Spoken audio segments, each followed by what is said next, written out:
तो हम पढ़ेंगे अध्याय 3 नाथसीवाद और हिटलर का उदय। 1945 के वसंत में हेलमुट नामक 11 वर्षीय जर्मन लड़का बिस्तर में लेटे कुछ सोच रहा था। तभी उसे अपने माता पिता की दबी सी आवाजें सुनाई दी। हेलमुट कान लगाकर उनकी बातचीत सुनने की कोशिश करने लगा। वे गंभीर स्वर में किसी मुद्दे पर बहस कर रहे थे।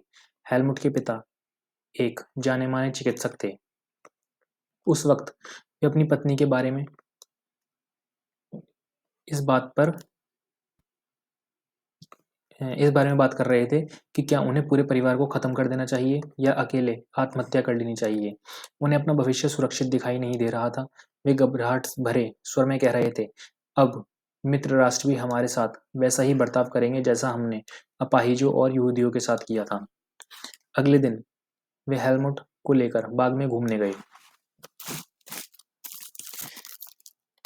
यह आखिरी मौका था जब हेलमुट अपने पिता के साथ बाग में गया। दोनों ने बच्चों के पुराने गीत गाए, खूब सारा वक्त खेलते कूदते बिताया। कुछ समय बाद हेलमुट के पिता ने अपने दफ्तर में खुद को गोली मार ली। हेलमुट की यादों में वह क्षण अभी भी जिंदा है जब उसके पिता की खून में सनी वर्दी को घर के अलाव में ही जला दिया गया था। हेलमुट ने जो कुछ सुना था, जो कुछ हुआ, उससे उसके दिलो दिमाग पर इतना गहरा सदमा पहुंचा कि अगले 9 साल तक वह घर में एक कोने में भी नहीं एक कौर भी नहीं खा पाया। उसे यही डर सताता रहा कि कहीं उसकी माँ उसे भी जहर ना दे दे। हेलमुट को शायद समझ में ना आया हो, लेकिन हकीकत यह है कि उसके पिता नात्सी थे। वे एडोल्फ हिटलर के कट्टर समर्थक थे। अब आप में से कई बच्चे नात्सियों और उनके नेता हिटलर के बारे में जानते होंगे। आपको शायद पता होगा कि हिटलर जर्मनी की दुनिया का सबसे ताकतवर देश बनाने को कटिबद्ध था। वह पूरे यूरोप को जीत लेना चाहता था। आपने यह भी सुना होगा कि उसने यहूदियों को मरवाया था, लेकिन नासीवाद सिर्फ इन इक्का दुक्का घटनाओं का नाम नहीं है। यह दुनिया और राजनीति के बारे में एक संपूर्ण व्यवस्था, विचारों की एक पूरी संरचना का नाम है। आइए समझने की कोशिश करें कि नासीवाद का मतलब क्या था। इस सिलसिले में सबसे पहले हम यह देखेंगे कि हेलमुट के पिता ने आत्महत्या क्यों की थी। वे किस चीज से डरे हुए थे। ये हिटलर मध्य और गोबल्स सरकारी बैठक के बाद बाहर निकलते हुए 1932। ये कौन है? हिटलर। ठीक है। मई 1945 में जर्मनी ने मित्र राष्ट्रों के सामने समर्पण कर दिया। हिटलर को अंदाजा हो चुका था कि अब उसकी लड़ाई का क्या हश्र होने वाला है। इसलिए हिटलर और उसके प्रचार मंत्री गोबल्स ने बर्लिन के एक बंकर में पूरे परिवार के साथ अप्रैल में ही आत्महत्या कर ली थी। युद्ध खत्म होने के बाद न्यूरेमबर्ग में एक अंतर्राष्ट्रीय सैनिक अदालत स्थापित की गई। इस अदालत को शांति के विरुद्ध किए गए अपराधों और मानवता के खिलाफ किए गए अपराधों और युद्ध अपराधों के लिए नाज़ी युद्ध बंदियों पर मुकदमा चलाने का जिम्मा सौंपा गया था। युद्ध के दौरान जर्मनी के व्यवहार, खास तौर से इंसानियत के खिलाफ किए गए उसके अपराधों की वजह से कई गंभीर नैतिक सवाल खड़े हुए और उसके कृत्यों की दुनिया भर में निंदा की गई। ये कृत्य क्या थे? दूसरे विश्व युद्ध के साय में जर्मनी ने जनसंहार शुरू कर दिया, जिसके तहत यूरोप में रहने वाले कुछ खास नस्ल के लोगों को सामूहिक रूप से मारा जाने लगा। इस युद्ध में मारे गए लोगों में 60 लाख यहूदी, 2 लाख जिप्सी और 10 लाख पौंड के नागरिक थे। साथ ही मानसिक व शारीरिक रूप से अपंग घोषित किए गए 70,000 जर्मन नाग भी मार डाले गए। इनके अलावा न जाने कितने ही राजनीतिक विरोधियों को भी मौत की नींद सुला दिया गया। इतनी बड़ी तादाद में लोगों को मारने के लिए ऑशविट्स जैसे कत्ल खाने बनाए गए, जहां जहरीली गैस से हजारों लोगों को एक साथ मौत के घाट उतार दिया जाता था। न्यूरेम्सबर्ग अदालत ने केवल 11 मुख्य नात्सियों को ही मौत की सजा दी। बाकी आरोपियों में से बहुतों को उम्र कैद की सजा सुनाई गई। सजा तो मिली, लेकिन नात्सियों को जो सजा दी गई वह उनकी बर्बरता और उनके जुल्मों के मुकाबले बहुत छोटी थी। असल में मित्र राष्ट्र पराजित जर्मनी पर इस बार वैसा कठोर दंड नहीं थोपना चाहते थे जिस तरह का दंड पहले विश्व युद्ध के बाद जर्मनी पर थोपा गया था। बहुत सारे लोगों का मानना था कि पहले विश्व युद्ध के आखिर में जर्मनी के लोग जिस तरह अनुभव से गुजरे, उसने भी नाज़ी जर्मनी के उदय में योगदान दिया था। यह अनुभव क्या था? यह अनुभव क्या था? वाइमर गणराज्य का जन्म। 20वीं शताब्दी की शुरुआती सालों में जर्मनी एक ताकतवर साम्राज्य था। उसने ऑस्ट्रियाई साम्राज्य के साथ मिलकर मित्र राष्ट्रों इंग्लैंड, फ्रांस, रूस के खिलाफ पहला विश्व युद्ध 1914 से 18 लड़ा था। दुनिया की सभी बड़ी शक्तियां यह सोचकर इस युद्ध में कूद पड़ी थीं कि उन्हें जल्दी ही विजय मिल जाएगी। सभी को किसी न किसी फायदे की उम्मीद थी। उन्हें अंदाजा नहीं था कि यह युद्ध इतना लंबा खिंच जाएगा, पूरे यूरोप को आर्थिक दृष्टि से निचोड़कर रख देगा। फ्रांस और बेल्जियम पर कब्जा करके जर्मनी ने शुरुआत में सफलताएं हासिल की, लेकिन 1917 में जब अमेरिका भी मित्र राष्ट्रों में शामिल हो गया तो इस खेमे को काफी ताकत मिली और आखिरकार नवंबर 1918 में उन्होंने केंद्रीय शक्तियों को हराने के बाद जर्मनी को भी घुटने टेकने पर मजबूर कर दिया।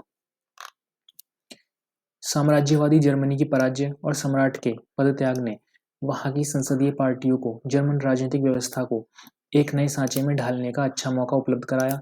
इसी सिलसिले में वाइमर में एक राष्ट्रीय सभा की बैठक बुलाई गई और संघीय आधार पर एक लोकतांत्रिक संविधान पारित किया गया। नई व्यवस्था में जर्मन संसद यानी राइखस्टैग के जनप्रतिनिधियों का चुनाव किया जाने लगा। प्रतिनिधियों के निर्वाचन के लिए औरतों सहित सभी वयस्क नागरिकों को समान और सार्वभौमिक मताधिकार प्रदान किया गया। लेकिन यह नया गणराज्य खुद जर्मनी के ही बहुत सारे लोगों को रास नहीं आ रहा था। लेकिन इसकी एक वजह तो यह थी कि पहले विश्व युद्ध में जर्मनी की पराजय के बाद विजयी देशों ने उस पर बहुत कठोर शर्तें थोप दी थीं।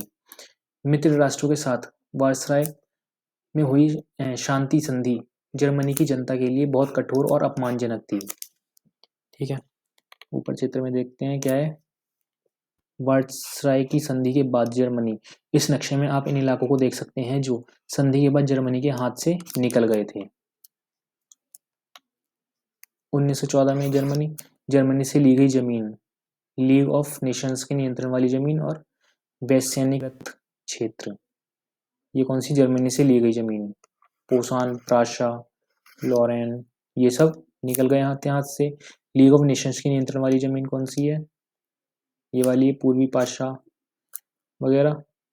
और विसैन्यकृत राइनलैंड, और कौन सी है? एक यही है सिर्फ। ठीक है, इस संधि की वजह से जर्मनी को अपने सारे उपनिवेश, तकरीबन 10% आबादी, 13% भूभाग, 75% लौ भंडार और 26% कोयला भंडार फ्रांस, पोलैंड, डेनमार्क, लिथुआना के हवाले करने पड़े। जर्मनी की रही सही ताकत खत्म करने के लिए मित्र राष्ट्रों ने उसकी सेना भी भंग कर दी। युद्ध अपराध बोध अनुच्छेद के तहत युद्ध के कारण हुई सारी तबाही के लिए जर्मनी को जिम्मेदार ठहराया गया। इसके एवज में उस पर 6 अरब पौंड का जुर्माना लगाया गया। खनिज संसाधनों वाले राइनलैंड पर भी 20 के दशक में ज्यादातर मित्र राष्ट्रों का ही कब्जा रहा। बहुत सारे जर्मनों ने न केवल इस हार के लिए बल्कि वार्साय में हुए इस अपमान के लिए भी वाइमर गणराज्य को ही जिम्मेदार ठहराया। युद्ध का असर। इस युद्ध ने पूरे महाद्वीप को मनोवैज्ञानिक और आर्थिक दोनों ही स्तरों पर तोड़कर रख दिया। यूरोप कल तक कर्ज देने वालों का महाद्वीप कहलाता था, जो युद्ध खत्म होते होते कर्जदारों का महाद्वीप बन गया। विडंबना यह थी कि पुराने साम्राज्य द्वारा किए गए अपराधों का हर्जाना नवजात वाइमर गणराज्य से वसूल किया जा रहा था। इस गणराज्य को युद्ध में पराजय के अपराध बोध और राष्ट्रीय अपमान का बोझ तो ढोना ही पड़ा। हर्जाना चुकाने की वजह से आर्थिक स्तर पर भी यह अपंग हो चुका था। वाइमर गणराज्य के हिमायतों में मुख्य रूप से समाजवादी, कैथोलिक और डेमोक्रेट खेमे के लोग थे। रूढ़िवादी और पुरातनपंथी राष्ट्रवादी मिथकों की आड़ में उन्हें तरह तरह के हमलों का निशाना बनाया जाने लगा। नवंबर के अपराधी कहकर उनका खुलेआम मजाक उड़ाया गया। इस मनोदशा का 30 के दशक के शुरुआती राजनीतिक घटनाक्रम पर गहरा असर पड़ा। पहले महायुद्ध ने यूरोपीय समाज और राजनीतिक व्यवस्था पर अपनी गहरी छाप छोड़ दी थी। सिपाहियों को आम नागरिकों के मुकाबले ज्यादा सम्मान दिया जाने लगा। राजनेता और प्रचारक इस बात पर जोर देने लगे कि पुरुषों को आक्रामक, ताकतवर, मर्दाना गुणों वाला होना चाहिए। मीडिया में खंदकों की जिंदगी का महिमामंडन किया जा रहा था, लेकिन सच्चाई यह थी कि सिपाही इन खंदकों में बड़ी दयनीय जिंदगी जी रहे थे। वे लाशों को खाने वाले चूहों से घिरे रहते। वे जहरीली गैस और दुश्मनों की गोलाबारी का बहादुरी से सामना करते हुए भी अपने साथियों को पल पल मरते देखते थे। सार्वजनिक जीवन में आक्रामक फौजी प्रचार और राष्ट्रीय सम्मान व प्रतिष्ठा की चाह के सामने बाकी सारी चीजें गौण हो गईं। जबकि हाल ही में सत्ता में आए रूढ़िवादी तानाशाहों को व्यापक जन समर्थन मिलने लगा। उस वक्त लोकतंत्र एक नया और बहुत नाजुक विचार था, जो दोनों महायुद्धों के बीच पूरे यूरोप में फैली अस्थिरता का सामना नहीं कर सकता था। राजनीतिक रेडिकलवाद, अमूल परिवर्तनवाद और आर्थिक संकट। जिस समय वाइमर गणराज्य की स्थापना हुई, उसी समय रूस में हुई बेलोशविक क्रांति की तर्ज पर जर्मनी में भी स्पार्टकिस्ट लीग अपने क्रांतिकारी विद्रोह की योजना को अंजाम देने लगी। बहुत सारे शहरों में मजदूरों और नाविकों की सोवियतें बनाई गईं। बर्लिन के राजनीतिक माहौल में सोवियत किस्म की शासन व्यवस्था की हिमायत के नारे गूंज रहे थे। इसलिए समाजवादियों, डेमोक्रेट्स और कैथोलिक गुटों ने वाइमर में इकट्ठा होकर इस प्रकार की शासन व्यवस्था के विरोध में एक लोकतांत्रिक गणराज्य की स्थापना का फैसला लिया। और आखिरकार वाइमर गणराज्य ने पुराने सैनिकों के फ्री कोर नामक संगठन की मदद से इस विद्रोह को कुचल दिया। इस पूरे घटनाक्रम के बाद स्पार्टकिस्टों ने जर्मनी में कम्युनिस्ट पार्टी की नींव डाली। इसके बाद कम्युनिस्ट, साम्यवादी और समाजवादी एक दूसरे के कट्टर दुश्मन हो गए और हिटलर के खिलाफ कभी भी साझा मोर्चा नहीं खोल सके। क्रांतिकारी और उग्र राष्ट्रवादी दोनों ही खेमे रेडिकल समाधानों के लिए आवाजें उठाने लगे। स्पार्टकिस्ट लीग नामक रेडिकल संगठन द्वारा आयोजित की गई रैली का दृश्य प्रेशियन चैम्बर ऑफ ड्यूटीज बर्लिन के सामने आयोजित रैली 1918-19 के जाड़ों में बर्लिन की सड़कों पर आम लोगों का ही कब्जा था। राजनीतिक प्रदर्शन रोजाना की घटना बन गया था। ठीक है। राजनीतिक रेडिकलवादी विचारों को 1923 के आर्थिक संकट से और बल मिला। जर्मनी ने पहला विश्व युद्ध मोटे तौर पर कर्ज लेकर लड़ा था और युद्ध के बाद तो उसे स्वर्ण मुद्रा में हर्जाना भी भरना पड़ा। इस दोहरे बोझ से जर्मनी के स्वर्ण भंडार लगभग समाप्त होने की स्थिति में पहुंच गए थे। आखिरकार 1923 में जर्मनी ने कर्ज और हर्जाना चुकाने से इनकार कर दिया। इसके जवाब में फ्रांसीसियों ने जर्मनी के मुख्य औद्योगिक इलाके रूर पर कब्जा कर लिया। यह जर्मनी के विशाल कोयला भंडारों वाला इलाका था। जर्मनी ने फ्रांस के विरुद्ध निष्क्रिय प्रतिरोध के रूप में बड़े पैमाने पर कागजी मुद्रा छापना शुरू कर दिया। जर्मन सरकार ने इतने बड़े पैमाने पर मुद्रा छाप दी कि उसकी मुद्रा मार्क का मूल्य तेजी से गिरने लगा। अप्रैल में एक अमेरिकी डॉलर की कीमत 24,000 मार्क के बराबर थी, जो जुलाई में 3,53,000 मार्क, अगस्त में 46,21,000 मार्क तथा दिसंबर में 9,88,60,000 मार्क हो गई। ठीक है। वेतन भुगतान के लिए बर्लिन में टोकरियों और ठेलों में कागज के नोट लादे जा रहे हैं।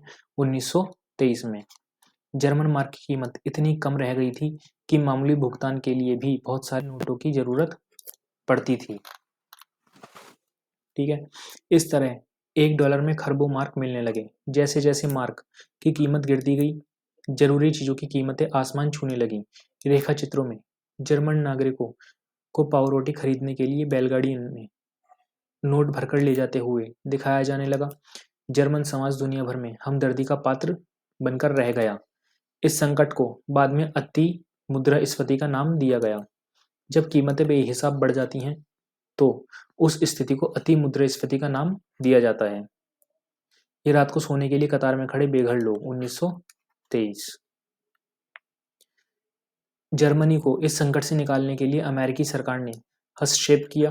इसके लिए अमेरिका ने डॉब्स योजना बनाई। कौन सी योजना बनाई? डॉब्स योजना बनाई। इस योजना में जर्मनी के आर्थिक संकट को दूर करने के लिए हर्जाने की शर्तों को दोबारा तय किया गया। फिर मंदी के साल सन 1924 से 1928 तक जर्मनी में कुछ स्थिरता रही, लेकिन यह स्थिरता मानो रेत के ढेर पर खड़ी थी। जर्मन निवेश और औद्योगिक गतिविधियों में सुधार मुख्यतः अमेरिका से लिए गए अल्पकालिक कर्जों पर आश्रित था। जब 1929 में वॉल स्ट्रीट एक्सचेंज शेयर बाजार धराशायी हो गया, तो जर्मनी को मिल रही यह मदद भी रातों रात बंद हो गई। कीमतों में गिरावट की आशंका को देखते हुए लोग धड़ाधड़ अपने शेयर बेचने लगे। 24 अक्टूबर को केवल एक दिन में 1.3 करोड़ शेयर बेच दिए गए। यह आर्थिक महामंदी की शुरुआत थी। 1929 से 1932 तक के अगले 3 सालों में अमेरिका की राष्ट्रीय आय केवल आधी रह गई। फैक्ट्रियां बंद हो गई थीं, निर्यात गिरता जा रहा था, किसानों की हालत खराब थी, सट्टेबाज बाजार से पैसा खींचते जा रहे थे। अमेरिकी अर्थव्यवस्था में आई इस मंदी का असर दुनिया भर में महसूस किया गया। इस मंदी का सबसे बुरा प्रभाव जर्मन अर्थव्यवस्था पर पड़ा। 1932 में जर्मनी का औद्योगिक उत्पादन 1929 के मुकाबले केवल 40% रह गया था। मजदूर या तो बेरोजगार होते जा रहे थे या उनके वेतन काफ़ी गिर चुके थे। बेरोजगारों की संख्या 60 लाख तक जा पहुंची। जर्मनी की सड़कों पर ऐसे लोग बड़ी तादाद में दिखाई देने लगे जो मैं कोई भी काम करने को तैयार हूँ ऐसी नौबत आ गई थी। लिखी तख्ती गले में लटकाए खड़े रहते थे। बेरोजगार नौजवान या तो ताश खेलते पाए गए थे, नुक्कड़ों पर झुंड लगाए रहते थे, या फिर रोजगार दफ्तरों के बाहर लंबी लंबी कतार में खड़े पाए जाते थे। जैसे जैसे रोजगार खत्म हो रहे थे, युवा वर्ग आपराधिक गतिविधियों में लिप्त होता जा रहा था। चारों तरफ गहरी हताशा का माहौल था। ठीक है। लाइन में सोते लोग। महामंदी के दिनों में बेरोजगारों को ना तो वेतन की उम्मीद रहती थी, ना ही ठौर ठिकानों की। जाड़ों में जब उन्हें सिर छिपाने की जगह चाहिए होती थी, तो इसके लिए भी उन्हें पैसा देना पड़ता था। ठीक है। आर्थिक संकट ने लोगों में गहरी बेचैनी और डर पैदा किया था। जैसे जैसे मुद्रा का अवमूल्यन होता जा रहा था, मध्य वर्ग, खासतौर से वेतनभोगी कर्मचारी और पेंशनधारियों की बचत भी सिकुड़ती जा रही थी। कारोबार ठप हो जाने से छोटे मोटे व्यवसायी, स्वरोजगार में लगे लोग, खुदरा व्यापारियों की हालत भी खराब होती जा रही थी। समाज के इन तबकों को सर्वहाराकरण का भय सता रहा था। उन्हें डर था कि अगर यही डर रहा तो वे भी एक दिन मजदूर बनकर रह जाएंगे, या हो सकता है कि उनके पास कोई रोजगार ही न रह जाए। अब सिर्फ संगठन मजदूर ही थे जिनकी हिम्मत टूटी नहीं थी, लेकिन बेरोजगारों की बढ़ती फौज उनकी मूल भाव क्षमता को भी चोट पहुंचा रही थी। बड़े व्यवसाय संकट में थे। किसानों को एक बहुत बड़ा वर्ग कृषि उत्पादों की कीमतों में बेहिसाब गिरावट की वजह से परेशान था। युवाओं को अपना भविष्य अंधकार में दिखाई दे रहा था। अपने बच्चों का पेट भर पाने में असफल औरतों के दिल भी डूब रहे थे। राजनीतिक स्तर पर वाइमर गणराज्य एक नाजुक दौर से गुजर रहा था। वाइमर संविधान में कुछ ऐसी कमियां थीं जिनकी वजह से गणराज्य कभी भी अस्थिरता, तानाशाही का शिकार बन सकता था। इनमें से एक कमी अनुपातिक प्रतिनिधित्व से संबंधित थी। इस प्रावधान की वजह से किसी एक पार्टी को बहुमत मिलना लगभग नामुमकिन बन गया था। हर बार गठबंधन सरकार सत्ता में आ रही थी। दूसरी समस्या अनुच्छेद 48 की वजह से थी, जिसमें राष्ट्रपति को आपातकाल लागू करने, नागरिक अधिकार रद्द करने और अध्यादेशों के जरिए शासन चलाने का अधिकार दिया गया था।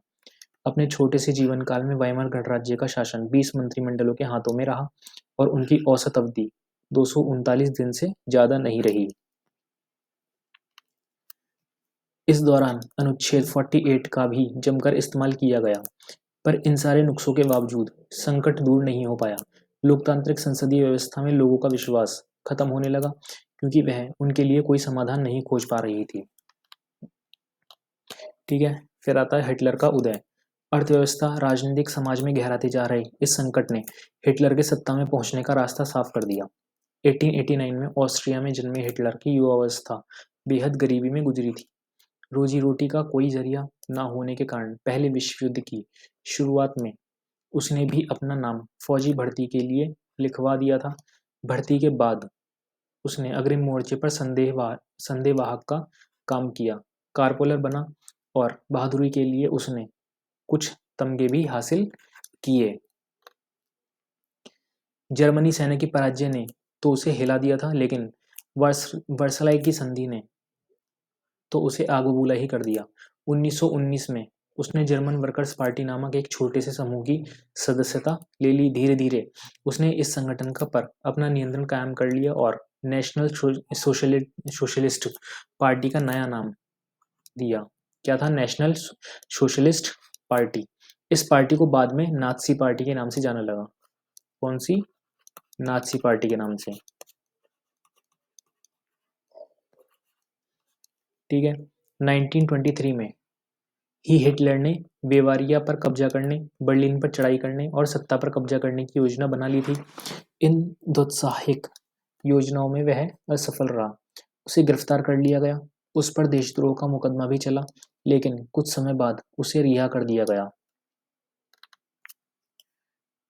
नात्सी राजनीतिक खेमा 1930 के दशक के शुरुआती सालों तक जनता को बड़े पैमाने पर अपनी तरफ आकर्षित नहीं कर पाया, लेकिन महामंदी के दौरान नात्सीवाद ने एक जन आंदोलन का रूप ग्रहण कर लिया। जैसा कि हम पहले देख चुके हैं, 1929 के बाद बैंक दिवालिये हो चुके थे, काम धंधे बंद होते जा रहे थे, मजदूर बेरोजगार होते जा रहे थे, मध्य वर्ग को लाचारी और भुखमरी का डर सता रहा था। नात्सी प्रोपेगेंडा में लोगों को एक बड़ा बेहतर भविष्य की उम्मीद दिखाई देती थी। 1929 में नात्सी पार्टी को जर्मन संसद राइखस्टग के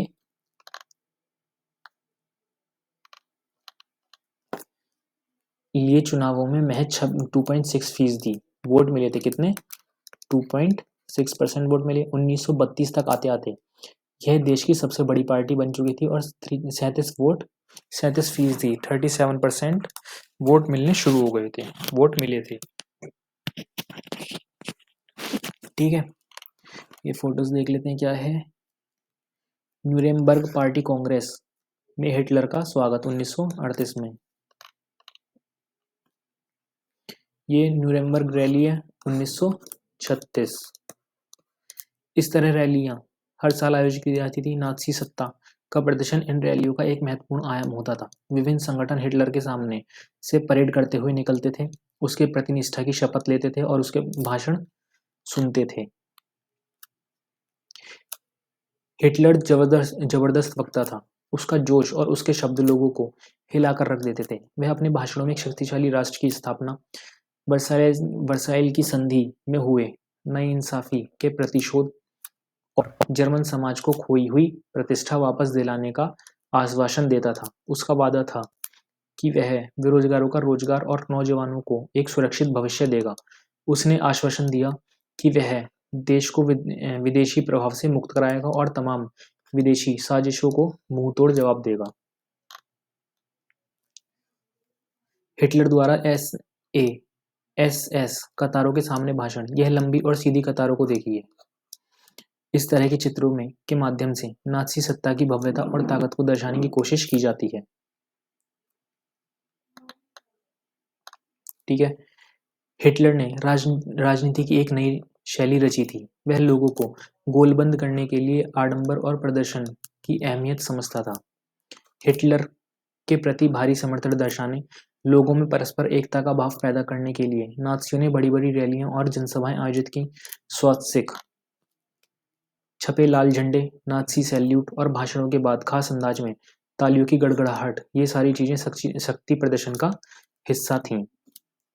नात्सियों ने अपने धुआंधार प्रचार के जरिए हिटलर को एक मसीहा, एक रक्षक, एक ऐसे व्यक्ति के रूप में पेश किया जिसने मानव जनता को तबाही से उभरने के लिए ही अवतार लिया था।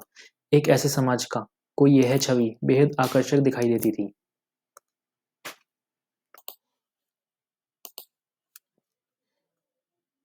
जिसकी प्रतिष्ठा और गर्व का एहसास चकनाचूर हो चुका था और जो एक भीषण आर्थिक एवं राजनीतिक संकट से गुजर रहा था। लोकतंत्र का ध्वंस। 30 जनवरी 1933 को राष्ट्रपति हिडेनबर्ग ने हिटलर को चांसलर का पदभार संभालने का न्योता दिया। यह मंत्रिमंडल में सबसे शक्तिशाली पद था। तब तक नात्सी पार्टी रूढ़िवादियों को भी अपने उद्देश्यों से जोड़ चुकी थी। सत्ता हासिल करने के बाद हिटलर ने लोकतांत्रिक शासन की संरचना और संस्थानों को भंग करना शुरू कर दिया। फरवरी माह में जर्मन संसद में हुए रहस्यमय अग्निकांड में उसका रास्ता और आसान हो गया। 28 फरवरी 1933 को जारी किए गए अग्नि अध्यादेश फायर डिक्री के जरिए अभिव्यक्ति, प्रेस और सभा करने की आज़ादी जैसे नागरिक अधिकारों को अनिश्चितकाल के लिए निलंबित कर दिया गया। वाइमर संविधान में इन अधिकारों को काफी महत्वपूर्ण स्थान प्राप्त था। इसके बाद हिटलर ने अपने कट्टर शत्रु कम्युनिस्टों पर निशाना साधा। ज्यादातर कम्युनिस्टों को रातों रात कंसंट्रेशन कैंपों में बंद कर दिया गया। कम्युनिस्टों का बर्बर दमन किया गया। लगभग 5 लाख की आबादी वाले ड्यूसलमफार्ड शहर में गिरफ्तार किए गए लोगों की बची कुची 6,808 फाइलों में से 1,440 सिर्फ कम्युनिस्टों की थीं। नात्सियों ने सिर्फ कम्युनिस्टों का ही सफाया नहीं किया, नात्सी शासन ने कुल 52 किस्म के लोगों को अपने दमन का निशाना बनाया था। 3 मार्च 1933 को प्रसिद्ध विशेष अधिकार अधिनियम एनबैलिंग एक्ट पारित किया गया।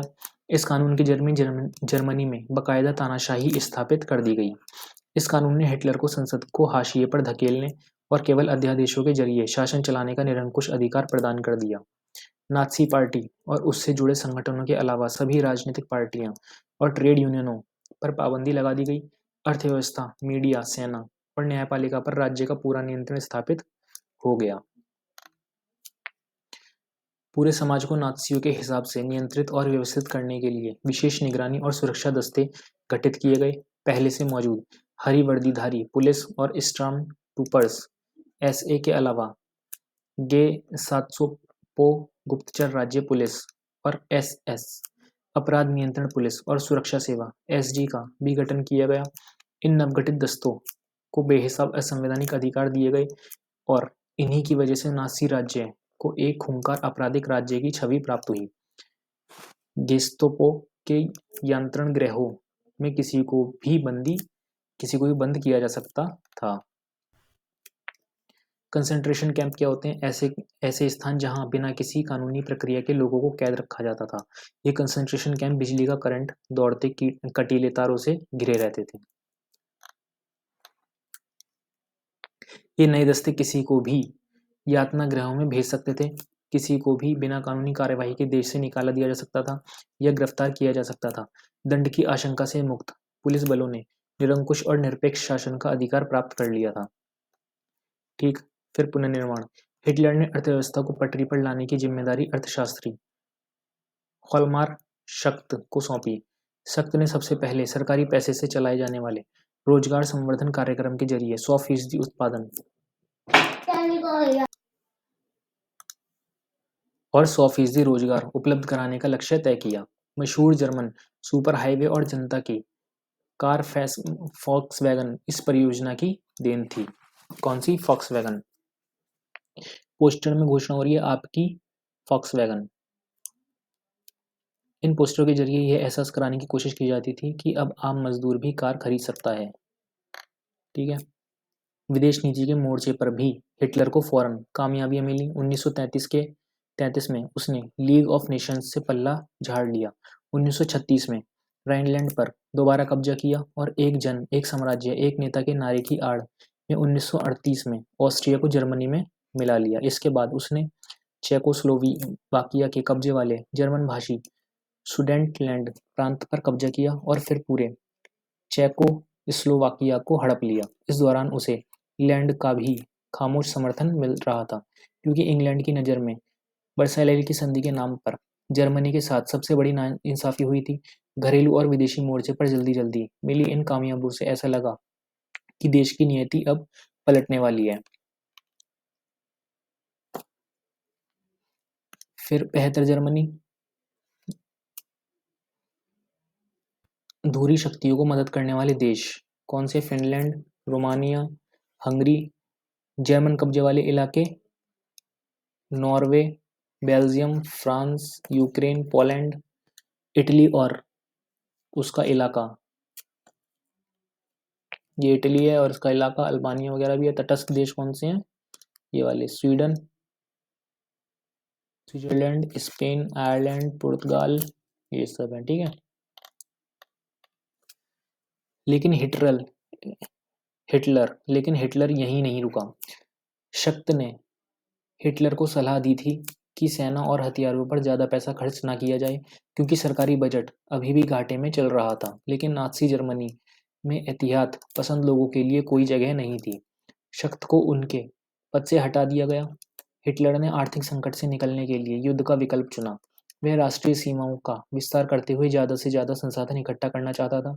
इसी लक्ष्य को ध्यान में रखते हुए सितंबर 1939 में उसने पोलैंड पर हमला कर दिया। इसकी वजह से फ्रांस और इंग्लैंड के साथ भी उसका युद्ध शुरू हो गया। ठीक है। फिर सितंबर 1940 में जर्मनी ने इटली और जापान के साथ एक त्रिपक्षीय संधि पर हस्ताक्षर किया। कब? 1940 में सितंबर में जर्मनी ने इटली और जापान के साथ। इस संधि से अंतर्राष्ट्रीय समुदाय में हिटलर का दावा और मजबूत हो गया। यूरोप के ज्यादातर देशों में नात्सी जर्मनी का समर्थन करने वाली कठपुतली सरकारें बिठा दी गईं। 1940 के अंत में हिटलर अपनी ताकत के शिखर पर था। अब हिटलर ने अपना सारा ध्यान पूर्वी यूरोप को जीतने के दीर्घकालिक सपने पर केंद्रित कर दिया। वह जर्मन जनता के लिए संसाधन और रहने की जगह का इंतजाम करना चाहता था। जून 1941 में उसने सोवियत संघ पर हमला किया। यह हिटलर की एक ऐतिहासिक बेवकूफ़ी थी।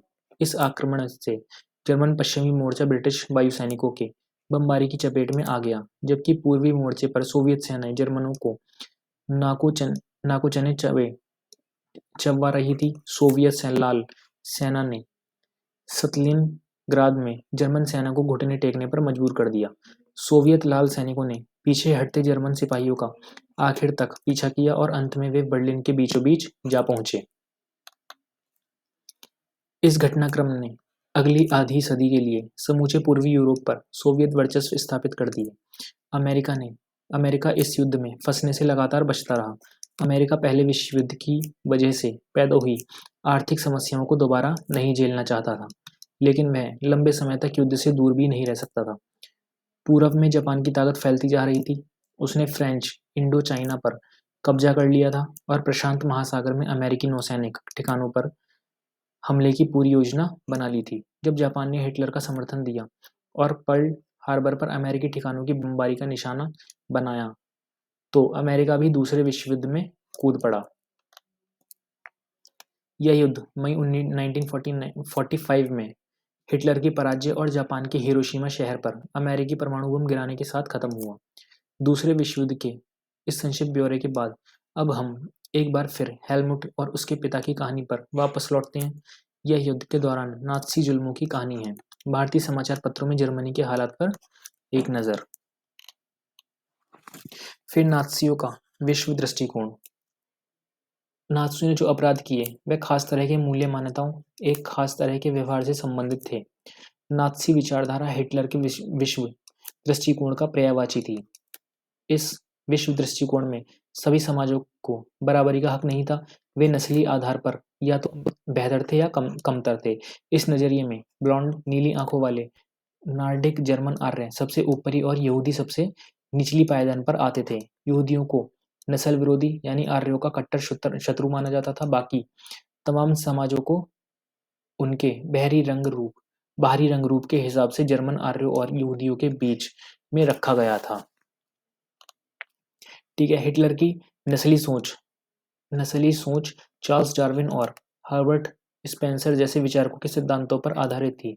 डार्विन प्राकृतिक विज्ञानी थे जिन्होंने विकास और प्राकृतिक चयन की अवधारणा के जरिए पौधों और पशुओं की उत्पत्ति की व्याख्या का प्रयास किया था। बाद में हर्बर्ट स्पेंसर ने अतिजीविता का सिद्धांत, सर्वाइवल ऑफ द फिटेस्ट, जो सबसे योग्य है वही जिंदा बचेगा, यह विचार दिया। इस विचार का मतलब यह था कि जो प्रजातियां बदलती हुई वातावरणीय परिस्थितियों के अनुसार खुद को ढाल सकती हैं वही पृथ्वी पर जिंदा रहती हैं। यहाँ हमें इस बात पर ध्यान रखना चाहिए कि डार्विन ने चयन के सिद्धांत को एक विशुद्ध प्राकृतिक प्रक्रिया कहा था। उसमें इंसानी हस्तक्षेप की वकालत कभी नहीं की। लेकिन नस्लवादी विचारकों और राजनेताओं ने पराजित समाजों पर अपने साम्राज्यवादी शासन को सही ठहराने के लिए डार्विन के विचारों का सहारा लिया। नात्सियों की दलील बहुत सरल थी। जो नस्ल सबसे ताकतवर है वह जिंदा रहेगी, कमजोर नस्लें खत्म हो जाएंगी। आर्य नस्ल सर्वश्रेष्ठ है, उसे अपनी शुद्धता बनाए रखनी है, ताकत हासिल करनी है और दुनिया भर पर वर्चस्व कायम करना है। हिटलर की विचारधारा का दूसरा पहलू लेबेन्सोत्याम और जीवन परिधि यह जीवन परिधि की भू राजनीतिक अवधारणा से संबंधित था। वह मानता था कि अपने लोगों को बसाने के लिए ज़्यादा से ज़्यादा इलाकों पर कब्जा करना जरूरी है। इससे मातृ देश का क्षेत्रफल भी बढ़ेगा और नए इलाकों में जाकर बसने वालों को अपने जन्म स्थान के साथ गहरे संबंध बनाए रखने में मुश्किल भी पेश नहीं आएगी। ठीक है। हिटलर की एक नज़र में इस तरह जर्मन राष्ट्र के लिए संसाधन और बेहिसाब शक्ति इकट्ठा की जा सकती थी। पूरब में हिटलर जर्मन सीमाओं को और फैलाना चाहता था ताकि सारे जर्मनों को भौगोलिक दृष्टि से एक ही जगह इकट्ठा किया जा सके। पोलैंड इस धारणा की पहली प्रयोगशाला बना। नस्लवादी राज्य की स्थापना। सत्ता में पहुंचते ही नात्सियों ने शूद्र जर्मनों के विशिष्ट नस्ली समुदाय की स्थापना के सपने को लागू करना शुरू कर दिया। सबसे पहले उन्होंने विस्तारित जर्मन साम्राज्य में मौजूद उन समाजों या नस्लों को खत्म करना शुरू किया जिन्हें वे अवांछित मानते थे। नात्सी शुद्ध और स्वस्थ नॉर्डिक आर्यों का समाज बनाना चाहते थे। उनकी नज़र में केवल ऐसे लोग ही वंचित थे, केवल ये ही लोग थे जिनकी तरक्की और वंश विस्तार के योग्य माना जा सकता था। बाकी सब अवांछित थे। इसका मतलब यह निकाला कि ऐसे जर्मनों को भी जिंदा रहने का कोई हक नहीं जिन्हें नात्सी अशुद्ध या असामान्य मानते थे। यूथेनेजिया दया मृत्यु कार्यक्रम के तहत बाकी नात्सी अफसरों के साथ साथ हेलमुट के पिता ने भी असंख्य ऐसे जर्मनों को मौत के घाट उतारा था जिन्हें वे मानसिक या शारीरिक रूप से अयोग्य मानते थे। पुलिस के पहरे में ऑशविट्स भेजे जा रहे जिप्सी, ये 1943 से 44 के बीच का मानचित्र, वो चित्र केवल यहूदी ही नहीं थे, केवल यहूदी नहीं थे जिन्हें अवंचितों की श्रेणी में रखा गया था। इनके अलावा भी कई नस्लें थीं जो इसी नियति के लिए अभिशप्त थीं। जर्मनी में रहने वाले जिप्सियों और अश्वेतों की पहले तो जर्मन नागरिकता छीन ली गई। इनकी जिप्सियों और अश्वेतों की पहले तो जर्मन नागरिकता छीन ली गई और बाद में उन्हें मार दिया गया। रूसी और पॉलिश मूल के लोगों को भी मनुष्य से कमतर माना गया। जब जर्मनी ने पोलैंड और रूस के कुछ हिस्सों पर कब्जा कर लिया तो स्थानीय लोगों को भयानक परिस्थितियों में गुलाम की तरह काम पर झोंक दिया गया। उन्हें इंसानी बर्ताव के लायक नहीं माना जाता था। उनमें से बहुत सारे बेहिसाब काम के बोझ और भूख से ही मर गए। नात्सी जर्मनी में सबसे बुरा हाल यहूदियों का हुआ। यहूदियों के प्रति नात्सियों की दुश्मनी का एक आधार यहूदियों के प्रति ईसाई धर्म में मौजूद परंपरागत घृणा भी थी। ईसाइयों का आरोप था कि ईसा मसीह को यहूदियों ने ही मारा था। ईसाइयों की नज़र में यहूदी आदतन हत्यारे और सूदखोर थे। मध्यकाल तक यहूदियों को जमीन का मालिक बनने की मनाही थी। ये लोग मुख्य रूप से व्यापार और धन उधार देने का धंधा करके अपना गुजारा चलाते थे। वे बाकी समाज से अलग बस्तियों में रहते थे जिन्हें घेटो यानी दड़बा कहा जाता था। नस्ल संहार के जरिए ईसाई बार बार उनका सफाया करते रहते थे। उनके खिलाफ जब तब संगठित हिंसा की जाती थी। उन्हें उनकी बस्तियों से खदेड़ दिया जाता था। लेकिन ईसाइयत ने उन्हें बचाने का एक रास्ता फिर भी दिया हुआ था। यह धर्म परिवर्तन का रास्ता था। एक आधुनिक काल में बहुत सारी यहूदियों ने ईसाई धर्म अपना लिया और जानते बूझते हुए जर्मन संस्कृति में ढल गए। जानते बूझते हुए जर्मन संस्कृति में ढल गए। लेकिन यहूदियों के प्रति हिटलर की घृणा तो नस्ल के छद्म वैज्ञानिक सिद्धांतों पर आधारित थी। इस नफरत में यहूदी समस्या का हल धर्मांतरण से नहीं निकल सकता था।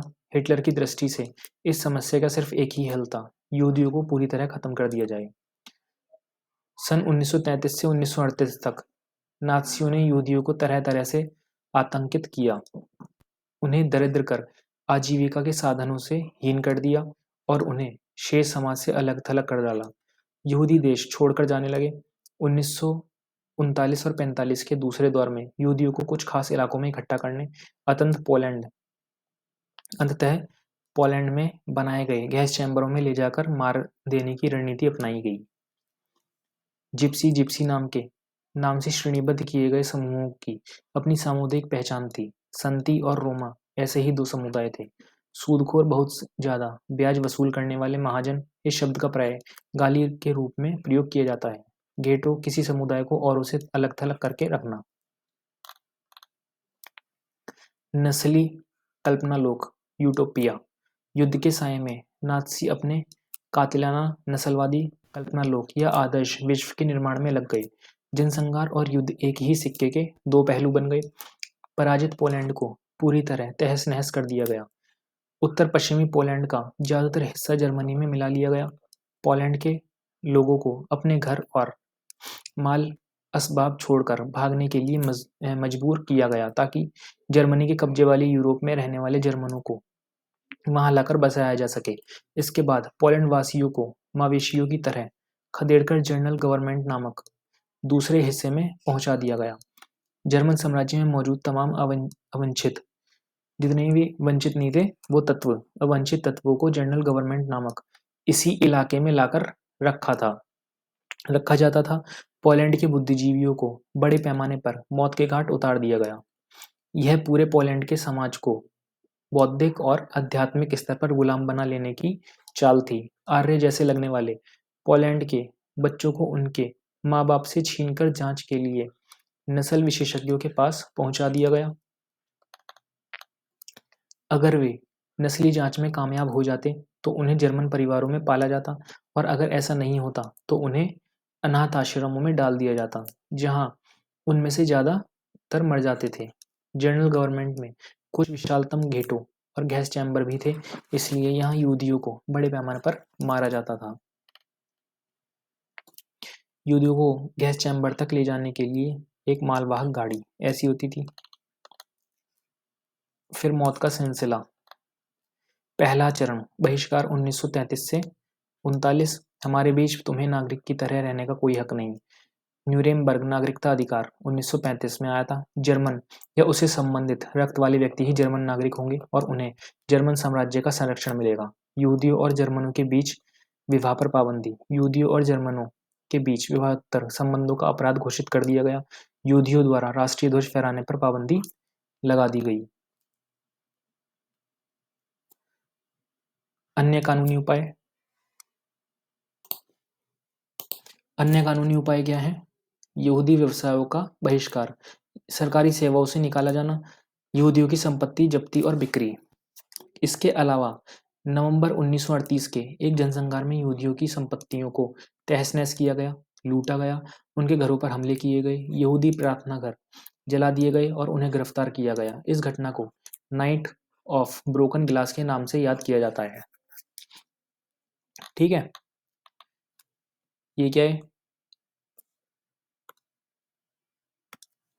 एक संकेत पट में ऐलान किया जा रहा है कि उत्तरी समुद्र स्नान क्षेत्र यहूदियों से मुक्त है। ये मेरे पास बेचने के लिए बस यही है। गेटो के लोगों के पास जीने का कोई रास्ता नहीं बचा था। फिर दूसरा चरण दंड पाबंदी 1940 से 44। तुम्हें हमारे बीच रहने का कोई हक नहीं। सितंबर 1941 से सभी यहूदियों को हुक्म दिया गया कि वह डेविड का पीला सितारा अपनी छाती पर लगाकर रखेंगे। उनके पासपोर्ट, तमाम कानूनी दस्तावेजों और घरों के बाहर भी यह पहचान चिन्ह छाप दिया गया। जर्मनी में उन्हें यहूदी मकानों में और पूर्वी क्षेत्र के लोदेज और वर्सा जैसी घेटो बस्तियों में कष्टपूर्ण और दरिद्रता की स्थिति में रखा जाता था। ये बेहद पिछड़े और निर्धन इलाके थे। घेटों में दाखिल होने से पहले यहूदियों को अपनी सारी संपत्ति छोड़ देने के लिए मजबूर किया गया। कुछ ही समय में घेटो बस्तियों में बचना भुखमरी, गंदगी, बीमारियों का साम्राज्य व्याप्त हो गया। ठीक है। तीसरा चरण सर्वनाश 1941 के बाद तुम्हें जीने का अधिकार नहीं। भागने की कोशिश में मौत। यातना गृह के चारों तरफ लगी तारों में करंट दौड़ता रहता था। गैस चैम्बर के बाहर कपड़ों के ढेर। समूचे यूरोप के यहूदी मकानों और यातना गृहों और घेटो बस्तियों में रहने वाले यहूदियों को मालगाड़ियों में भर भर कर मौत के कारखानों में लाया जाने लगा। पोलैंड और अन्य पूर्वी इलाकों में मुख्य रूप से बेल्जेक, ऑशविट्स, सोबिबोर, त्रेबालिंका, चेलमोना, मैदानिक में उन्हें गैस चैम्बर में झोंक दिया गया। औद्योगिक और वैज्ञानिक तकनीकों के सहारे बहुत सारे लोगों को पलक झपकते मौत के घाट उतार दिया गया। ये क्या है? एक यातनागृह, अंतिम समाधान से पहले कैदियों से छीने गए जूते। एक यातनागृह कैमरा मौत के मैदानों को भी खूबसूरत बना सकता है, ऐसा दिखता था। ठीक है। नात्सी जर्मनी में युवाओं की स्थिति कैसी थी? युवाओं में हिटलर की दिलचस्पी जुनून की हद तक पहुंच चुकी थी। उसका मानना था कि एक शक्तिशाली नाजी समाज की स्थापना के लिए बच्चों को नाजी विचारधारा का घुट्टी पिलाना बहुत जरूरी है। इसके लिए उस स्कूल के भीतर और बाहर दोनों जगह बच्चों पर पूरा नियंत्रण आवश्यक था। यहूदी विरोधी विषयों की पढ़ाई को दर्शाता कक्षा का चित्र अर्नस्ट हेमर द्वारा रचित डेयर गिफ्ट प्लीज विशैला मशरूम से पृष्ठ 7 चित्र का शीर्षक इस प्रकार है। युधी नाक सिरे पर मुड़ी हुई है। यह अंग्रेजी अंक 6 जैसी दिखती है। नाजीवाद के दौरान स्कूलों में क्या हो रहा था? तमाम स्कूलों में सफाई और शुद्धिकरण की मुहिम चलाई गई। यहूदी और राजनीतिक रूप से अविश्वसनीय दिखाई देने वाले शिक्षकों को पहले नौकरी से हटाया गया और बाद में मौत के घाट उतार दिया गया। बच्चों को अलग अलग बिठाया जाने लगा। जर्मन और यहूदी बच्चे एक साथ ना तो बैठ सकते थे और ना खेल कूद सकते थे। बाद में अवांछित बच्चों को यानी यहूदियों और जिप्सियों के बच्चों और विकलांग बच्चों को स्कूल से निकाल दिया गया। 40 के दशक में तो उन्हें भी गैस चैम्बरों में झोंक दिया गया। अच्छे जर्मन बच्चों को नासी शिक्षा प्रक्रिया से गुजरना पड़ता था। यह विचार धारात्मक प्रशिक्षण की एक लंबी प्रक्रिया थी। उसके लिए पाठ्य पुस्तकों को नए सिरे से लिखा गया। नस्ल के बारे में प्रचारित नासी विचारों को सही ठहराने के लिए नस्ल विज्ञान के नाम से एक नया विषय पाठ्यक्रम में शामिल किया गया। और तो और गणित की कक्षाओं में भी यहूदियों की एक खास छवि गढ़ने की कोशिश की जाती थी। बच्चों को सिखाया गया कि वे वफादार और आज्ञाकारी बने, यहूदियों से नफरत और हिटलर की पूजा करें। खेल कूद के जरिए भी बच्चों में हिंसा और आक्रामकता की भावना पैदा की जाती थी। हिटलर का मानना था कि मुक्केबाजी का प्रशिक्षण बच्चों को फौलादी दिल वाला, ताकतवर और मर्दाना बना सकता है। ठीक है। ठीक है। बाकी बच्चों को हंसी ठिठोली के बीच यहूदी शिक्षक और यहूदी विद्यार्थियों को स्कूल से निकाला जा रहा है। एल्विरा बाउअर न्यूरेमबर्ग डेयर शुटुमर 1936 में रचित टाउ की नेम जुड ऑफ ग्रूनर हीद इन बिल्दरबुश फुर ग्रॉस उन्द क्यूम ग्रीन हीथ में किसी यहूदी पर यकीन ना करो, छोटे बड़ों के लिए एक चित्र पुस्तक। ये है। जर्मन बच्चों और युवाओं को राष्ट्रीय समाजवाद की भावना से लैस करने की जिम्मेदारी युवा संगठनों को सौंपी गई। 10 साल की उम्र के बच्चों को युंग फॉक में दाखिल करा दिया गया। 14 साल की उम्र में सभी लड़कों को नात्सियों के युवा संगठन हिटलर यूथ की सदस्यता लेनी पड़ती थी। इस संगठन में वे युद्ध की उपासना, आक्रामकता व हिंसा, लोकतंत्र की निंदा और यहूदियों, कम्युनिस्टों, जिप्सियों व अन्य अवंचितों से घृणा का सबक सीखते थे। गहन विचार, धारात्मक और शारीरिक प्रशिक्षण के बाद लगभग 18 साल की उम्र में वे लेबर सर्विस श्रम सेवा में शामिल हो जाते थे। इसके बाद उन्हें सेना में काम करना पड़ता था और किसी नाजी संगठन की सदस्यता लेनी पड़ती थी। ठीक है। स्रोत ये 6 से 10 साल तक की उम्र के सभी लड़कों को नाजी विचारधारा का शुरुआती प्रशिक्षण दिया जाता था। प्रशिक्षण पूरा करने पर उन्हें हिटलर के प्रति निष्ठा की यह शपथ लेनी पड़ती थी। हमारे फ्यूहर का प्रतिनिधित्व करने वाले इस रक्त ध्वज की उपस्थिति में मैं शपथ लेता हूँ कि मेरी सारी ऊर्जा और मेरी सारी शक्ति हमारे देश के रक्षक एडोल्फ हिटलर को समर्पित है। मैं उनके लिए अपना जीवन देने को इच्छुक और तैयार हूँ। ईश्वर मेरी मदद करे। स्रोत गृह में जर्मन लेबर फ्रंट के प्रमुख रॉबर्ट ले ने कहा था, हम तभी से काम शुरू कर देते हैं जब बच्चा 3 साल का होता है। जैसे ही वह जरा सा भी सोचने लगता है, उसे लहराने के लिए एक छोटा सा झंडा थमा दिया जाता है। इसके बाद स्कूल, हिटलर यूथ और सैनिक सेवा का नंबर आता है। लेकिन यह सब कुछ पूरा हो जाने के बाद भी हम किसी को छोड़ते नहीं। लेबर फ्रंट उन्हें अपनी गिरफ्त में ले लेता है, चाहे उन्हें अच्छा लगे या बुरा। कब्र तक यह उनके पीछा नहीं छोड़ता। मौत के कारखाने में आते यहूदी बच्चे जिन्हें गैस से मार दिया जाएगा। ये वंचित बच्चे जिनकी संख्या हिटलर बढ़ाना चाहते थे। ठीक है। कब्ज वाले यूरोप से अधिकृत पोलैंड में बसने के लिए भेजा जा रहा एक शिशु अपनी मां के साथ। नाज़ी यूथ लीग का गठन 1922 में हुआ था। 4 साल बाद उसे हिटलर यूथ का नया नाम दिया गया। 1933 तक आते-आते इस संगठन में 12.5 लाख से ज़्यादा बच्चे थे। युवा आंदोलन का नाज़ीवाद के तहत एकजुट करने के लिए बाकी सभी युवा संगठनों को पहले भंग कर दिया गया और बाद में उन पर प्रतिबंध लगा दिया गया। मातृत्व की नाज़ी सोच। नाज़ी जर्मनी में प्रत्येक बच्चे को बार-बार यह बताया जाता था कि औरतें बुनियादी तौर पर मर्दों से भिन्न होती हैं। उन्हें समझाया जाता था कि औरत मर्द के समान अधिकारों का संघर्ष गलत है, यह समाज को नष्ट कर देगा। इसी आधार पर लड़कों को आक्रामक, मर्दाना और पत्थरदिल होना सिखाया जाता था,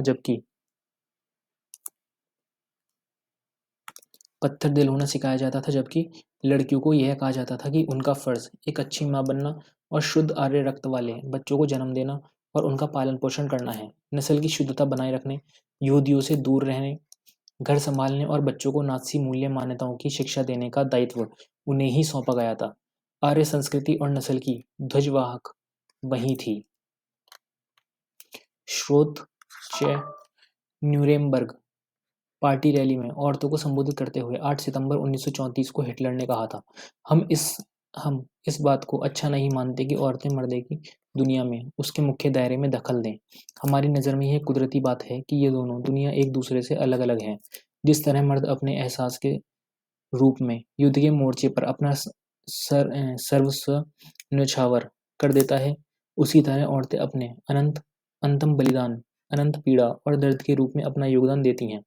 हर बच्चा जो औरत संसार में लाती है वह उसके लिए एक युद्ध ही है, अपने समाज को जिंदा रखने के लिए औरत द्वारा छेड़ा गया युद्ध।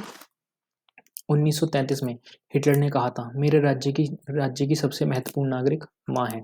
लेकिन नाज़ी जर्मनी में सारी माताओं के साथ भी एक जैसा बर्ताव नहीं होता। जो औरतें नस्ली तौर पर अवंचित बच्चों को जन्म देती थीं, उन्हें दंडित किया जाता था, जबकि नस्ली तौर पर वंचित दिखने वाले बच्चों को जन्म देने वाली माताओं को इनाम दिए जाते थे।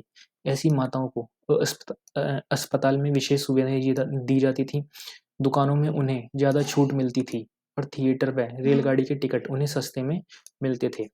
हिटलर ने खूब सारे बच्चों को जन्म देने वाली माताओं के लिए वैसे ही तमगे देने का इंतजाम किया था, जिस तरह तमगे सिपाहियों को दिए जाते थे।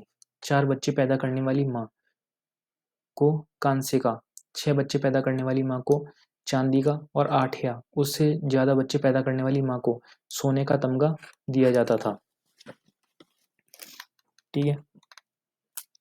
निर्धारित आचार संहिता का उल्लंघन करने वाली आर्य औरतों की सार्वजनिक रूप से निंदा की जाती थी। उन्हें कड़ा दंड दिया जाता था। बहुत सारी औरतों को गंजा करके मुंह पर कालिक पोतकर उन्हें गले में तख्ती लटकाकर पूरे शहर में घुमाया जाता था। उनके गले में लटकी तख्ती पर लिखा होता था, मैंने राष्ट्र के सम्मान को मलिन किया है। इस आपराधिक कृत्य के लिए बहुत सारी औरतों को न केवल जेल की सजा दी गई, बल्कि उनसे तमाम नागरिक सम्मान और उनके पति व परिवार भी छीन लिए गए। स्रोत 6 न्यूरेमबर्ग पार्टी रैली में 8 सितंबर 1934 को ही हिटलर ने यह भी कहा था, औरत किसी समुदाय के संरक्षण में सबसे स्थिर तत्व है।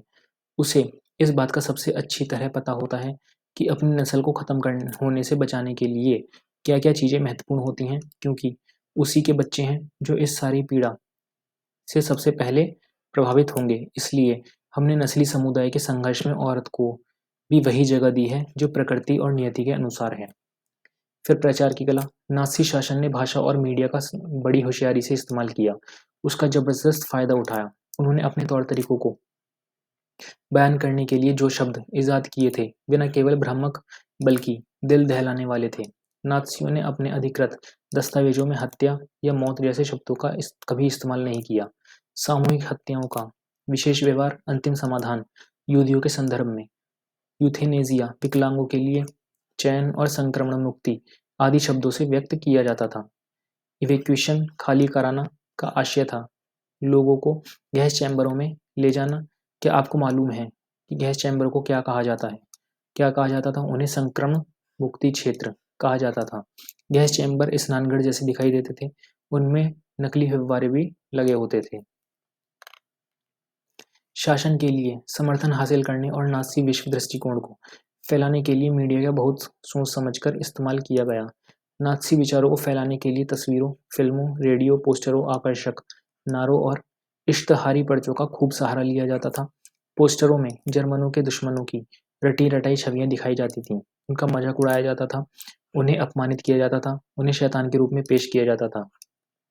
समाजवादियों और उदारवादियों को कमजोर और पथभ्रष्ट तत्वों के रूप में प्रस्तुत किया जाता था। उन्हें विदेशी एजेंट कहकर बदनाम किया जाता था।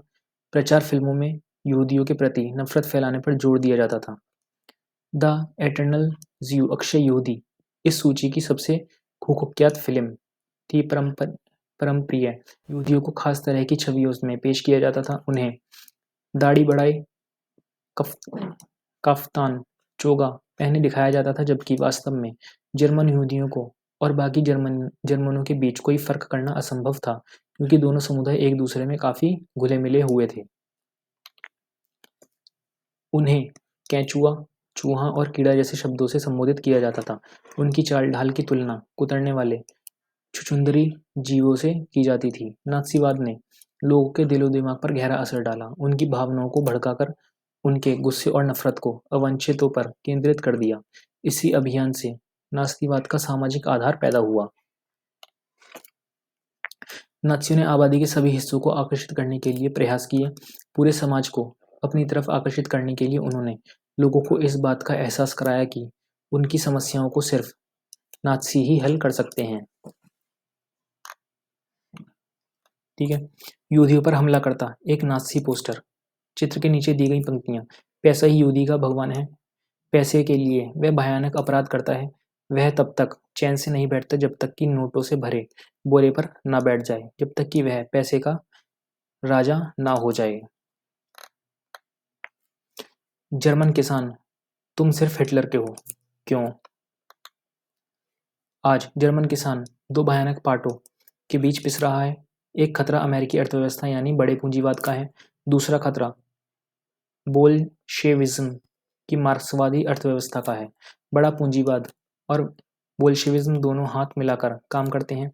ये दोनों ही यहूदी विचारों से जन्मे हैं और विश्व यहूदीवाद की महायोजना पर लागू कर रहे हैं। किसान को इन खतरों से कौन बचा सकता है? केवल राष्ट्रीयवाद, समाजवाद। 1932 में छपे एक नात्सी पर्चे। यह पोस्टर दर्शाता है कि किसानों को नात्सी किस तरह आकर्षित करते थे।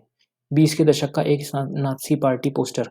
इसमें हिटलर को अग्रिम मोर्चे पर युद्धरत सिपाही बताकर उसे वोट देने को आह्वान किया जा रहा है। फिर महत्वपूर्ण घटनाएं। 1 अगस्त 1914 पहला विश्व युद्ध हुआ। 9 नवंबर 1918 जर्मनी में घुटने टेक दिए और युद्ध समाप्त। 9 नवंबर 1918 वाइमर गणराज्य की स्थापना का ऐलान हुआ। 28 जून 1919 वर्साइल की संधि। 30 जनवरी 1933 हिटलर जर्मनी का चांसलर बनता है। 1 सितंबर 1939 जर्मनी का पोलैंड में घुसना, दूसरे विश्व युद्ध की शुरुआत। 22 जून 1941 जर्मन सेनाएं सोवियत संघ में घुसती हैं। 23 जून 1941 यहूदियों का कत्लेआम शुरू हो जाता है। 8 दिसंबर 1941 अमेरिका भी दूसरे विश्व युद्ध में कूद पड़ा। 27 जनवरी 1945 सोवियत फौजें ऑशविट्स को मुक्त कराती हैं। 8 मई 1945 यूरोप में मित्र राष्ट्रों की विजय हो जाती है। फिर आम जनता और मानवता के खिलाफ अपराध। नात्सीवाद पर आम लोगों की प्रतिक्रिया क्या रही? बहुत सारे लोग नात्सी शब्द, डंबर और धुआंधार प्रचार का शिकार हो गए। वे दुनिया को नात्सी नजरों से देखने लगे और अपनी भावनाओं को नात्सी शब्दावली में ही व्यक्त करने लगे। किसी यहूदी में से आमना सामना हो जाने पर उन्हें अपने भीतर गहरी नफरत और गुस्से का एहसास होता था। उन्होंने न केवल यहूदियों के घरों के बाहर निशाना लगा दिए, बल्कि जिन पड़ोसियों पर शक था उनके बारे में पुलिस को सूचित कर दिया। उन्हें पक्का विश्वास था कि नात्सीवाद ही देश को तरक्की के रास्ते पर लेकर जाएगा। यही व्यवस्था सबका कल्याण करेगी। लेकिन जर्मनी का हर व्यक्ति नात्सी नहीं था। बहुत सारे लोगों ने पुलिस दमन और मौत की आशंका के बावजूद नात्सीवाद का जमकर विरोध किया। लेकिन जर्मन आबादी का एक बहुत बड़ा हिस्सा इस पूरे घटनाक्रम का एक मूक दर्शक और उदासीन साक्षी बना हुआ था। लोग कोई विरोधी कदम उठाने, अपना मतभेद व्यक्त करने, नात्सीवाद का विरोध करने से डरते थे। वे अपने दिल की बात कहने की बजाय आंख फेर कर चल देना ज्यादा बेहतर मानते थे। पादरी नीम्यूलर ने नात्सियों का लगातार विरोध किया। उन्होंने पाया उन्होंने पाया कि नाज़ी साम्राज्य में लोगों पर जिस तरह के निर्मम और संगठित जुल्म किए जा रहे हैं, उनका जर्मनी की आम जनता विरोध नहीं कर पाती थी। जनता एक अजीब सी खामोशी में डूब गई थी। गेस्तापो की दहशतनाक कार्यशैली और कुकृत्यों पर निशाना साधते हुए इस खामोशी के बारे में उन्होंने बड़े मर्मस्पर्शी ढंग से लिखा है। पहले वे कम्युनिस्टों को ढूंढते आए, मैं कम्युनिस्ट नहीं था, इसलिए मैं कुछ नहीं कहा। फिर वे सोशल डेमोक्रेट्स को ढूंढते आए, मैं सोशल डेमोक्रेट नहीं था, इसलिए चुप रहा। इसके बाद वे ट्रेड यूनियन वालों को ढूंढते आए, मैं ट्रेड यूनियन नहीं था। और फिर वे यहूदियों को ढूंढते आए, लेकिन मैं यहूदी नहीं था, इसलिए मैंने कुछ नहीं किया। फिर अंत में जब वे मेरे लिए आए, तो वहां कोई नहीं बचा था और मेरे साथ खड़ा हो सके। नाज़ी जर्मनी यहूदी क्या महसूस करते थे, एक बिल्कुल अलग कहानी है। शॉल्ट बैरोट ने अपनी डायरी में लोगों के सपनों को चोरी छिपे दर्ज किया था। बाद में उन्होंने अपनी इस डायरी को पुस्तक के रूप में प्रकाशित किया। पढ़ने वालों को झकझोर कर रख देने वाली इस किताब का नाम थर्ड राइज ऑफ ड्रीम्स। शर्लोट ने इस किताब में बताया कि एक समय के बाद किस तरह खुद यहूदी भी अपने बारे में नाज़ियों द्वारा फैलाई जा रही रूढ़ छवियों पर यकीन करने लगे थे। अपने सपनों में उन्हें भी अपनी नाक की आगे से मुड़ी हुई बाल व आंखें काली और यहूदियों जैसी शक्ल, सूरत व चाल ढाल दिखने लगी थी। नाज़ी प्रेस में यहूदियों की जो छवियां और तस्वीरें छापती थी, वे दिनों रात यहूदियों का पीछा कर रही थी। ये छवियां सपनों में भी उनका पीछा नहीं छोड़ती थी। बहुत सारे यहूदी गैस चैम्बर में पहुंचने से पहले ही दम तोड़ गए। ये क्या है? वर्षा घेटों के निवासियों ने दस्तावेज इकट्ठा किए और उन्हें दूध के 3 टैंकों में रख दिया। जब यह तय दिखाई देने लगी कि अब सब कुछ तबाह हो जाएगा, तो उन्होंने 1943 में तीनों कनस्तरों को अपने काल कोठरियों के तहखाने में दबा दिया। ये कनस्तर 1950 में लोगों के हाथ में लगे। फिर महाध्वंस, हेलोकास्ट के बारे में जानकारियां। नाज़ी तौर तरीकों की जानकारी नाज़ी शासन के आखिरी सालों में रिस कर जर्मनी से बाहर जाने लगी थी, लेकिन वहां कितना भीषण रक्तपात और बर्बर दमन हुआ था, इसका असली अंदाजा तो दुनिया को युद्ध खत्म होने और जर्मनी की हार जाने के बाद ही लग पाया। जर्मन समाज तो मलबे में दबे एक पराजित राष्ट्र के रूप में अपनी दुर्दशा से दुखी था ही, लेकिन यहूदी भी चाहते थे कि दुनिया उन भीषण अत्याचारों और पीड़ाओं को याद रखे जो उन्होंने नाज़ी कत्लेआम में झेली थी। इन्हीं कत्लेआमों का महाध्वंस भी कहा जाता है। जब दमन चक्र अपने शिखर पर था, उन्हीं दिनों एक यहूदी टोले में रहने वाले एक आदमी ने अपने साथी से कहा था कि वह युद्ध के बाद सिर्फ आधा घंटा और जीना चाहता है। शायद वह दुनिया को यह बताकर जाना चाहता था कि नाज़ी जर्मनी में क्या क्या हो रहा था। जो कुछ हुआ उसकी गवाही देने और जो भी दस्तावेज हाथ आए उन्हें बचाए रखने की यह अदम्य चाह घेटों और कैंपों में नरकीय जीवन भोगने वालों में बहुत गहरे तौर पर देखी जा सकती है। उनमें से बहुतों ने डायरियां लिखी, नोटबुक लिखी और दस्तावेजों के संग्रह बनाए। लेकिन इसके विपरीत जब यह दिखाई देने लगा कि अब युद्धों में नाज़ियों की पराजय तय ही है, तो नाज़ी नेतृत्व ने दफ्तरों में मौजूद तमाम सबूतों को नष्ट करने के लिए अपने कर्मचारियों को पेट्रोल बांटना शुरू कर दिया। डेनमार्क ने अपने यहूदियों को चोरी छिपे जर्मनी से निकाल लिया था। इस काम के लिए इस्तेमाल की गई नौकाओं में से ये एक नौका है। दुनिया के बहुत सारे हिस्सों में स्मृति लेखों, साहित्य, वृत्तचित्रों, शायरी, स्मारकों और संग्रहालयों में इस महाध्वंस का इतिहास और स्मृति आज भी जिंदा है। यह सारी चीजें उन लोगों के लिए एक श्रद्धांजलि है जिन्होंने उन सहे दिनों में भी प्रतिरोध का साहस दिखाया। उन लोगों के लिए भी यह सारी बातें शर्मनाक यादगारें हैं जिन्होंने यह जुल्म ढाए, और उनके लिए चेतावनी की आवाजें हैं जो खामोशी से सब कुछ देखते रहे। ठीक। ये बॉक्स 2 गांधी जी ने हिटलर को लिखा। हिटलर को गांधी जी का पत्र, वर्धा, मध्य प्रांत, भारत, 23 जुलाई 1939।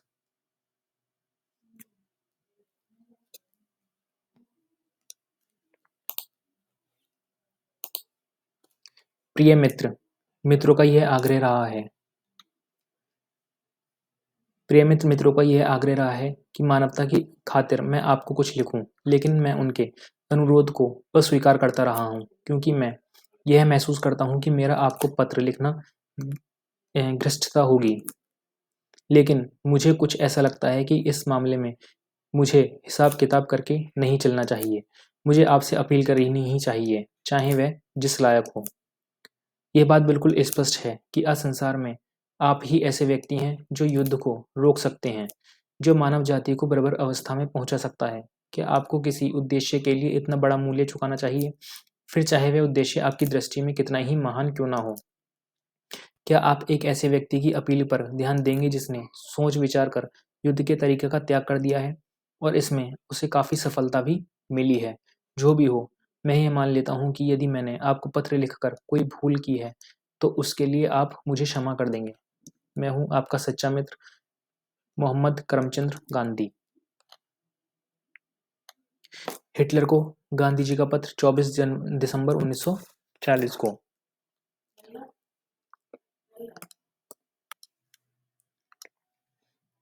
हमें अहिंसा के रूप में एक ऐसी शक्ति प्राप्त हो गई है जिसे यदि संगठित कर दिया जाए तो वह संसार भर की सभी प्रबलतम हिंसात्मक शक्तियों के गठजोड़ का मुकाबला कर सकती हैं।